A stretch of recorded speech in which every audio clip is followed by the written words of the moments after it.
everyone, welcome back. So now we are still on Voyage 14 and we have just entered week 7. And joining us for this 7th week, we have 7 starfish. And this started off as a Discover One balance transfer that began at $4,182. So I hope everyone's been having a good week. We finally got into our cold temperatures, which feels kind of good and feels very November-y now. So I hope everyone else is doing well with their weather. Then we will go into what has happened so far on Voyage 14.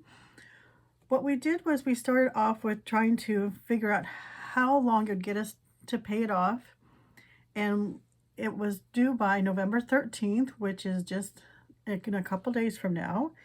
And there was 7 weeks in order to get that voyage finished. So this week we did go ahead and get that last 591 sent off to that balance transfer, and now it is officially paid off.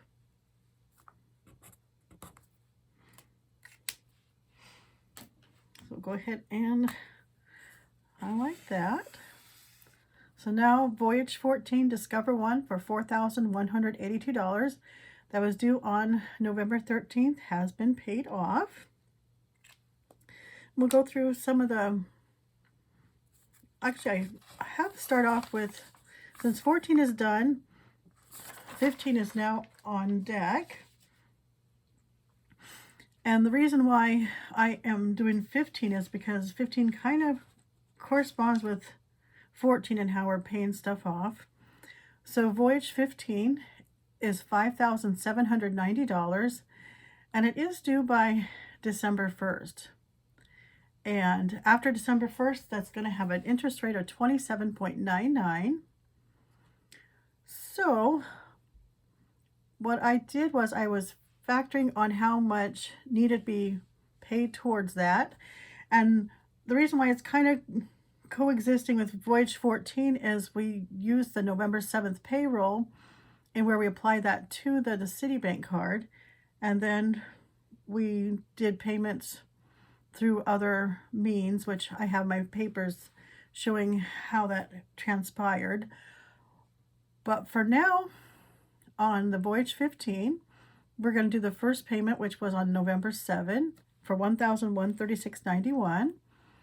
And then November 14, 21, and 28, we would put the entire payroll in. And November 28th, the reason why I doubled that is because sometimes I have actually a bi-weekly payment, and I usually break it up into weekly payments. So what I'm going to do is November 28th, we'll incorporate that entire paycheck for that 2 weeks in that one. And then that left us with a deficit of $105.49, which most likely we would take from the savings account to get that taken care of. So that's kind of the plan for Voyage 15. And I decided to incorporate that in with Voyage 14 because of the fact that we're using November 7th payroll as a shared event. So we start off with the checking for November 7th. We had that payroll of $1,136.91. And then what we did was we applied the entire thing to Voyage 15. So that starts off with our Citibank, and this is a diamond one, and it's due December 1st. We start off with that $5,790. We did a payroll check of $1,136.91 towards that Citibank, giving us a new balance of $4,653.09. So then, this is where Voyage 14 finishes up, and basically this is the same checking account that I was doing the Discover Set Aside funds. It actually was a checking emergency fund, and now that we're done with that Discover portion, I think maybe I'll just, for the moment, I'll just call it the checking emergency fund. So the funds that were in that account that did not include the Discover was $1,825.84. And then we sent $781.66 to the mortgage on November 1st. We had a student loan payment for $162.67 that also came from that checking. And then this shows that $591 that Discover One final payment going towards that balance transfer to finish paying it off. That gave that checking account $290.51. We then put that final $25 and that Discover set aside into savings. And then there was $82 that was sent to American Express for the internet payment. And then I also did another sheet later on about the American Express for the internet payment for that monthly amount that's due. So we ended up with that checking being $183.51 for the final balance. And then we show how the American Express happened, where on November 27th, $177.09 is due. We then made a payment of $82, and that was the internet bill that was on the American Express. So we went ahead and made that payment towards that. So now we owe $95.09 to the American Express to be paid off by November 27.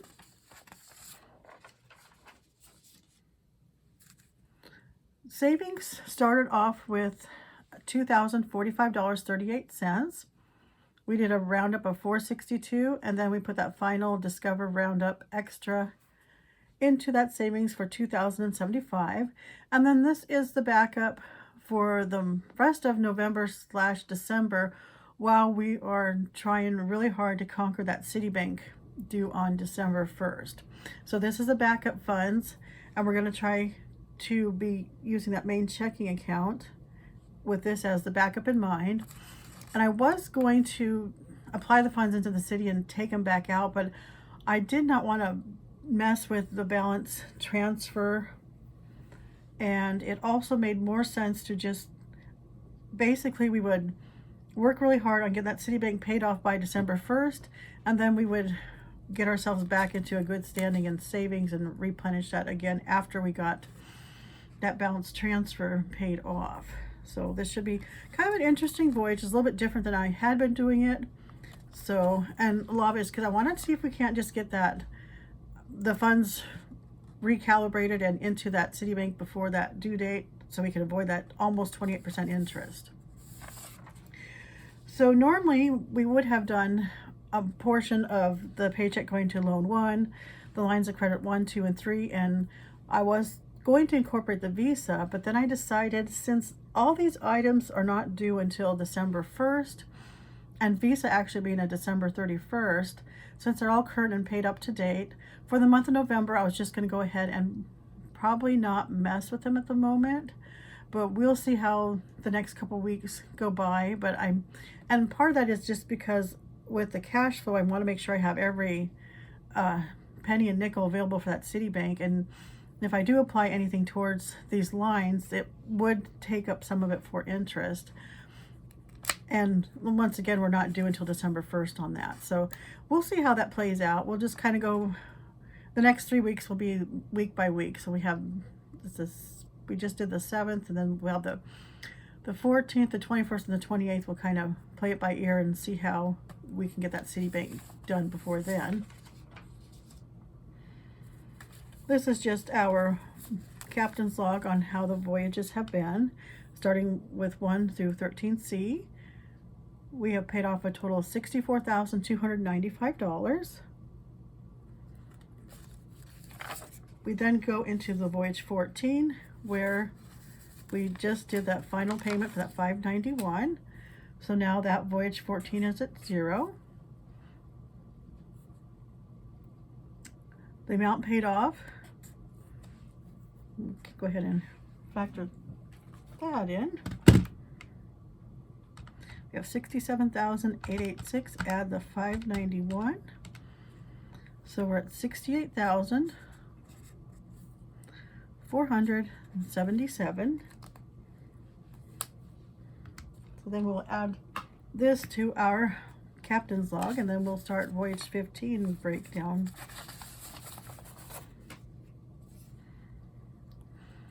So then we get to the credit available, And Visa, we had a limit of 10,000. A balance is currently at 9,903, so there's 97 available. And this Citibank, I did decide we are going to go ahead and just get this one phased out, since this is the remaining balance on that. I was waiting until we got to that balance transfer before I decided on that. And I think we can safely go ahead and get this paid off, and then we can eliminate this card from our list. And the only item I believe is just going to be a phone bill that's going to be recurring on that. I think I will probably just leave it on there. It's a $25 phone bill. That way I'll just keep the card current and active, and then we'll just have a $25 monthly payment towards that to keep that card active. Otherwise, we'll just take it out of the list of credit available, because we don't want to use that anymore, because right now we're focusing on just getting our credit card debt paid off and having it eliminated, and not be using credit card for monthly, not for monthly expenses, but as a means for, well, basically we just want to get our credit card debt, period. So anyway, we are well on our way of doing that. So we then show November monthly bills thus far. Is we did internet for $82, and that was on the American Express, and then that was sent to the American Express to lower that payment. The Discover one did get that final payment for $591 to finish up Voyage 14. The mortgage payment did come from that checking account, that 78166/emergency fund, which I also now have that savings as a backup. And student loan for $162.67 happened. We also, upcoming is car insurance, phone, and Discord. And I don't have those final amounts. Well, I have some of the amounts, but I haven't done the transactions yet. So I just went ahead and just put the items here to remind myself to put the amount and to verify that it got paid off, because the phone is on a different card, and so is the Discord. So we'll have to do an update on those. And that's just kind of my reminder note on that. So then we go to November loans. I do not have the mortgage updated, since it was a pretty fresh payment, and I believe I didn't get it. It didn't hit the account until November 3rd, and then I did not get that updated, so I'll have that updated by next week. And then the escrow, I believe, has gone up close to $20, so that'll be a different amount. I did put the loan one update, where it started off at $8,510.91, then ended at $8,364.14. And then student loans A and B just got payments, so that has not yet updated on the computer. So we'll get that updated, and then I will put that total there. I did not do anything for the escrow shortage savings loan this time for the $177. A lot of it is because I decided to focus on that Citibank and have every penny possible going towards that, and not to have too much other stuff going on the sidelines. But if you've made it this far in the video, the code word will be grape. If I can spell it right, G-R-A-P-E. And that is mainly because I have a grape flavored, not flavored, but scented marker. And please like and subscribe to follow my debt journey. Let me know if you have any questions or comments, and I will talk to you in the next video. Thank you so much. Bye.